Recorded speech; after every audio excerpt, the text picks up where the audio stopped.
Alright, Bitcoin, blockchain, Dogecoin, Ethereum, NFTs, everyone is talking about cryptocurrencies right now. But good lord, what does all of it mean? So welcome to the one video that will take you from crypto noob to crypto genius. I'm going to tell you what it is, why it keeps becoming more important, what I've actually invested in myself, and the dark side of it. Okay, so when society was in its early stages, there was no such thing as money. We'll call this stage one. The only way to buy something off someone was to go up to them and be like, oh, I really like your horse. I'll trade you my cat for it. Sorry, Milo, I'd never trade you. But the issue with a system like that is that even though you might be perfectly happy to give up your horse, you just might not want a cat. So that trade will never happen. But that's where currency came in. Stage two, coins, which, because they were made of precious materials like gold and silver, everyone just accepted that they were worth something. You've heard of the British pound, right? Well, the reason they're called pounds is because £1 literally just used to be £1 of silver.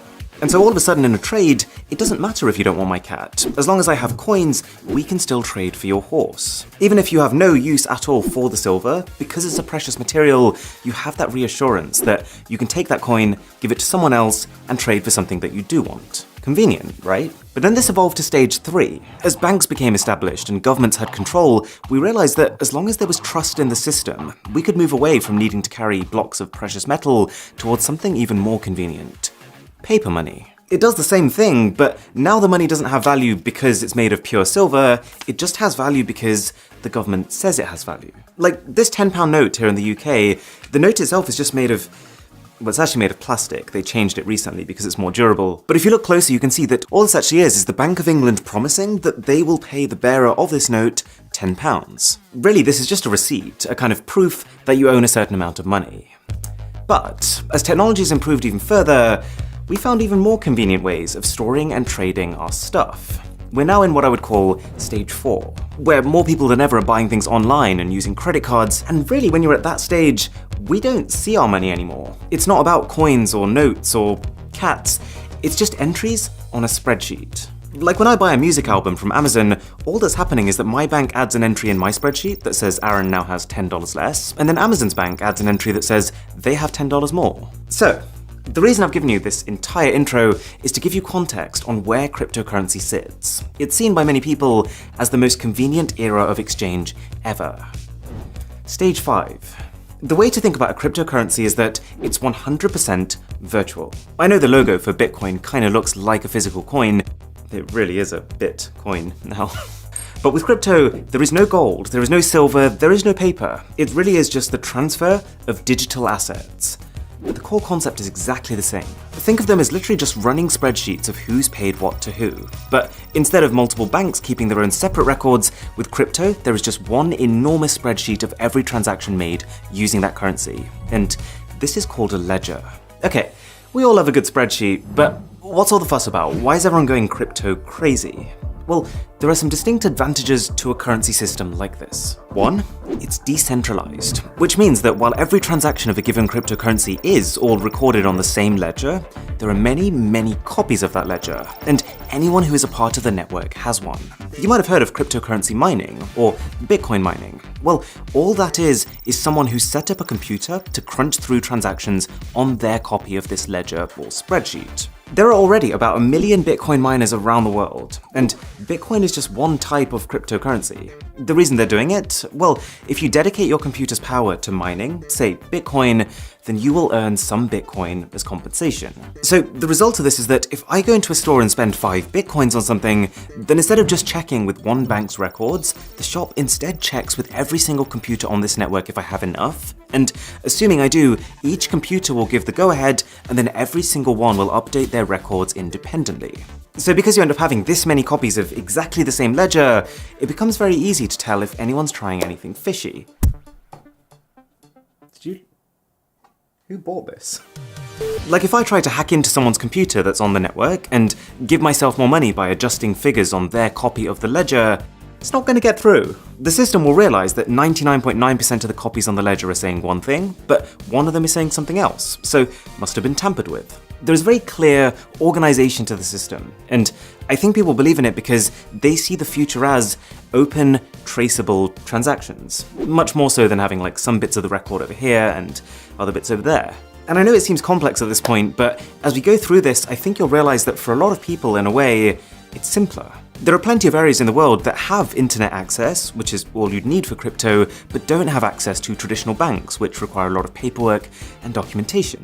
2, and I've kind of implied this already, but the main perk of crypto is that you don't need banks anymore. Because everything is stored by the people on this ledger, you can make international payments almost instantly instead of it taking half a day with no spending limits. Plus, you don't need to worry about exchange rates, you don't need to worry about interest rates, and even transaction fees are close to zero. For some cryptocurrencies, that is. But this is where the real fun begins. Fun at parties, I promise.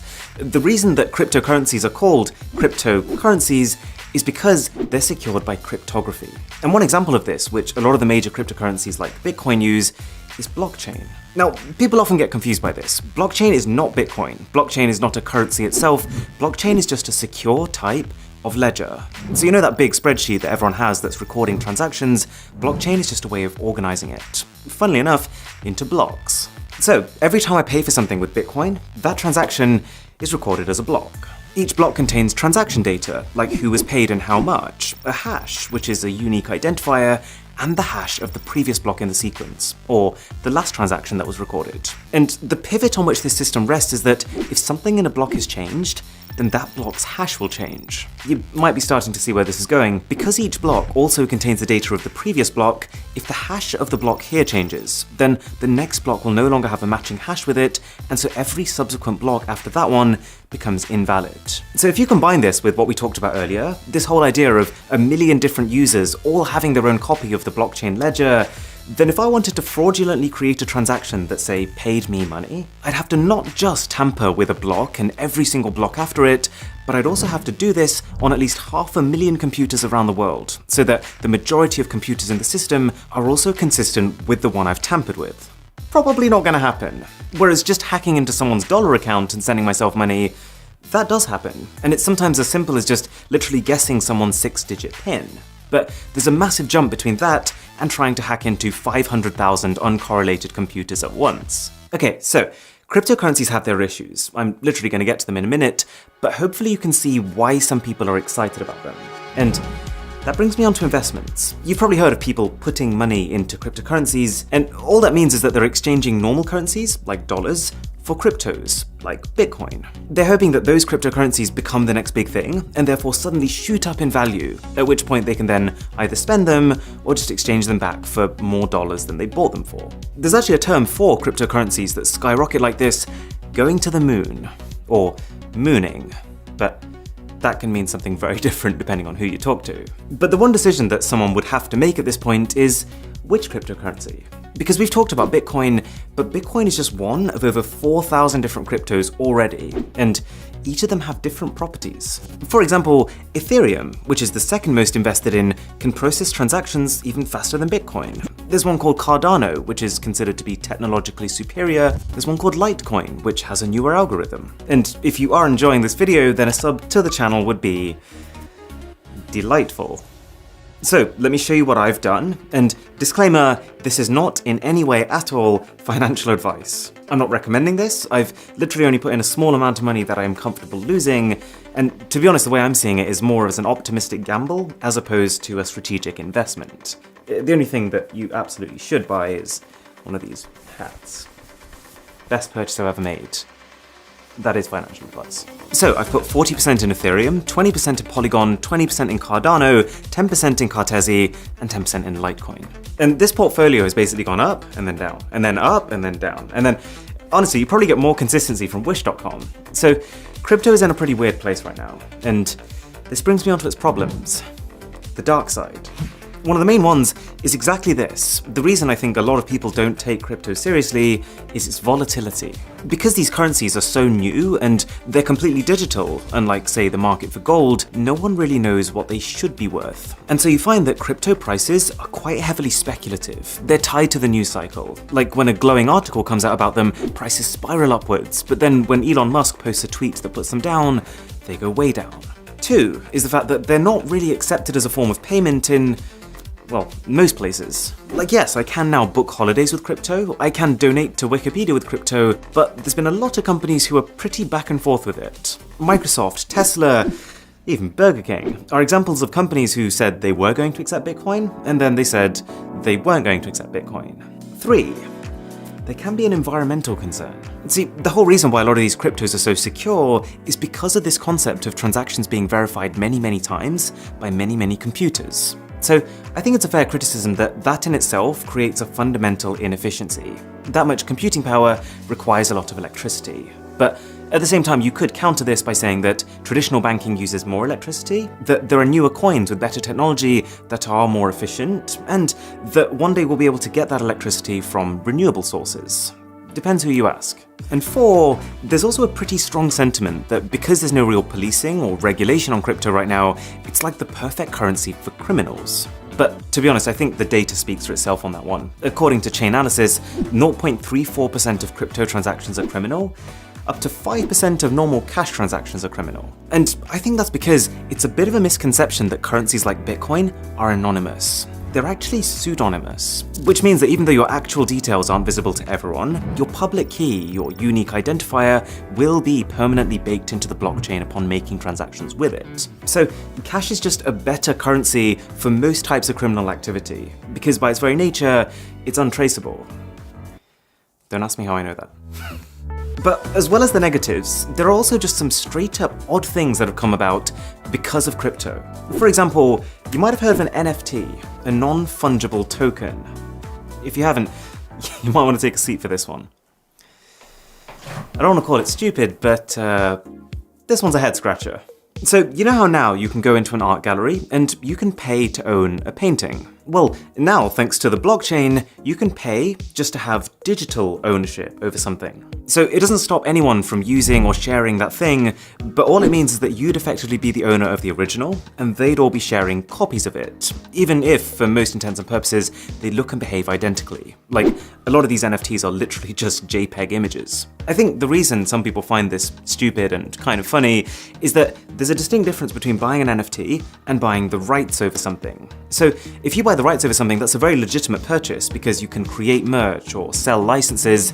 With an NFT, you can't. The original owner still has all the reproduction rights over that piece. All it is that you're using the blockchain to prove that you have some ownership over that asset. But clearly, just being able to say that has some value, because an NFT of this Gucci ghost sold for $3,600. The CEO of Twitter, Jack Dorsey, he sold the first tweet he ever made as an NFT for $2.9 million.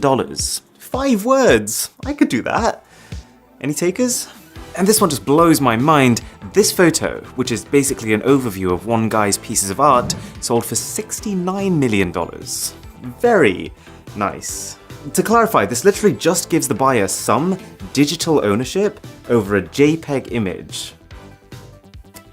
And finally, you might have heard of Dogecoin. Dogecoin is based on the same tech as Litecoin, but it was created as a joke. People started sharing it and putting a bit of money into it because they thought it was funny, but that propelled its value to the point where now we have people who have actually become millionaires just because they bought Dogecoin when it was cheap.